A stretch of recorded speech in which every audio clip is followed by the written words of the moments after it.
Oi, segundo vídeo da série das heresias, e hoje a gente vai falar sobre o montanismo. Não vem de montanha, tá, gente? Vem de montano, tá bom? Também é uma heresia do final do século II. Mas antes da gente começar a falar, vamos fazer a nossa oração. Eu vou fazer minha oração aqui, você faça a sua oração aí também.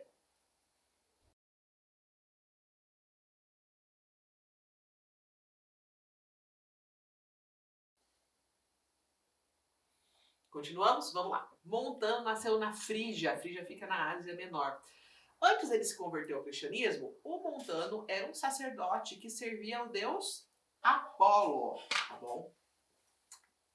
Depois ele se converteu ao cristianismo.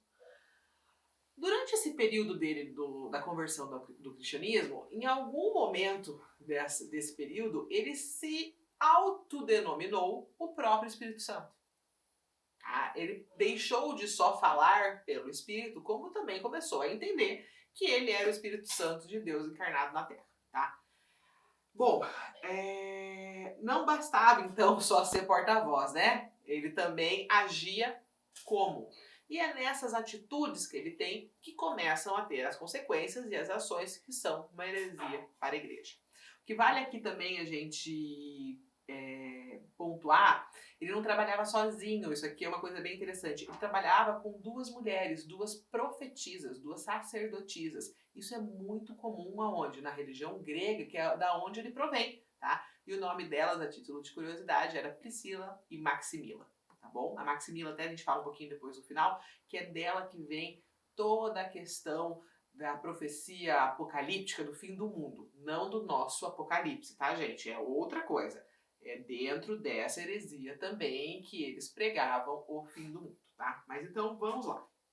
Bom, Montano querendo ser o Espírito Santo, concorda que ele é maior que a igreja? Na cabeça dele, ele era maior que a igreja. Então, em cima disso, ele começou a querer mandar na coisa toda. Então, ele não acreditava na igreja, ele fazia profecias, ele dava severas punições, tá? Ele tinha um rigor moral muito grande. Então aqui a gente sabe que ele, nesse regime austero que ele tinha, ele pregava jejum, era contra o casamento. O segundo casamento, então, era impensável, né? Pregava o martírio, tá? Uma coisa que a igreja não apoia. E ele pregava a questão do martírio. Ele era tão ousado que ele batizava as pessoas em nome do Pai, do Filho e de Montano, né? Que você achava ser o Espírito Santo, então na cabeça dele isso fazia muito sentido, tá bom? Essa heresia, de certa forma, ela não desapareceu, tá? Se a gente olha algumas seitas de hoje em dia que tem uma rigidez moral de pano de fundo, a gente encontra nessas seitas flashes, assim, pinceladas do que Montano acreditava, tá bom? O que é interessante a gente falar aqui também, tá? Sobre isso. Com essa atitude dele, tá? E junto com as duas profetisas, eles também começaram a anunciar a volta de Cristo. Então, se Cristo voltaria, o mundo iria acabar. Maximila, especificamente, ela fazia as profecias que após a morte dela, o mundo acabaria.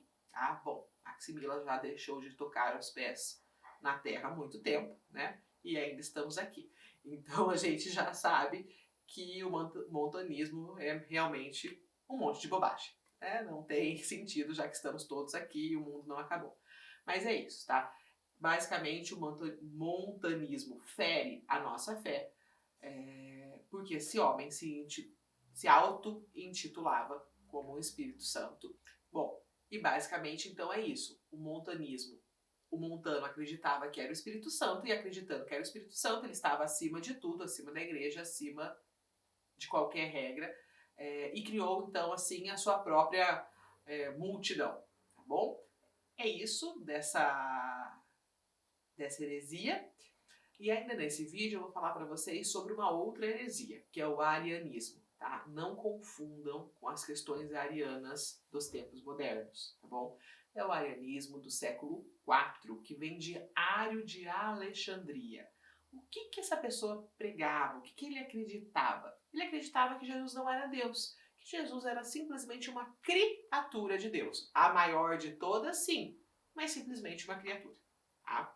Ele tirou o aspecto da divindade, ele tirou a pessoa divina de Jesus Cristo, tá bom? Quem combateu de frente o arianismo é uma pessoa que eu já falei para vocês, que é o Santo Atanásio. Tá? Ele tem uma excelente estrutura de ideias para explicar tanto o mistério da Santíssima Trindade como a questão divina e humana de Jesus. Então, para quem não viu ainda, eu recomendo fortemente que vá ver o Credo de Santo Atanásio. E além da oração, medite, reflita e estude mesmo, entendeu? Leia aquelas palavras no sentido de entendimento, tá bom? Bom, e quando ele faz isso? Santo Atanásio faz isso aonde? No primeiro concílio da igreja, no concílio de Nicéia. É nesse concílio que a gente tem a definição da divindade de Cristo, tá? No concílio posterior, que é o de Constantinopla, a gente tem a definição da divindade do Espírito Santo, tá bom? Bom, entre esses dois concílios, o que a gente tem? A criação do nosso credo, do credo niceno-constantinopolitano, tá bom?